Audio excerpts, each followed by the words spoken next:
अल्पवयीन मुली ज्या लॉजमध्ये जातात त्या लॉजधारकावर कडक कारवाई केली पाहिजे। त्या अनुषंगाने आम्ही तपास करत असताना, चौकशी करत असताना आमच्याकडे 8 तारखेला 410/2026 एका अल्पवयीन मुलीला पळवून नेल्याचा गुन्हा दाखल झाला।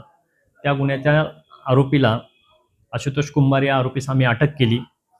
त्याच्या तपासामध्ये, चौकशीमध्ये त्या आरोपीनं त्या अल्पवयीन मुलीला ओगलेवाडी येथील रॉयल लॉज येथे घेऊन गेल्याचे निष्पन्न झाले।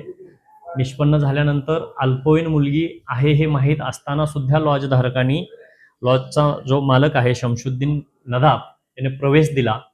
त्याच्यामुळे आम्ही त्याच गुन्ह्याला पोस्को कलम 17 प्रमाणे त्याला ताब्यात घेऊन अटक केलेली आहे। आणि माझे कराडमधील सर्व नागरिकांना आव्हान आहे, जर आपण परिसरात फिरताना लहान मुली, अल्पवयीन मुली जर लॉज किंवा इतर हॉटेलमध्ये जाताना आपल्याला दिसत असतील तर तुम्ही कराड शहर पोलिसाशी संपर्क साधावा। आम्ही सदर लॉजधारक, हॉटेलधारक यांच्यावर कार्यवाही करण्यासाठी तत्परतेने तुम्हाला प्रतिसाद देऊ, असं मी कराड शहर पोलीस स्टेशनच्या वतीनं आवाहन करतो।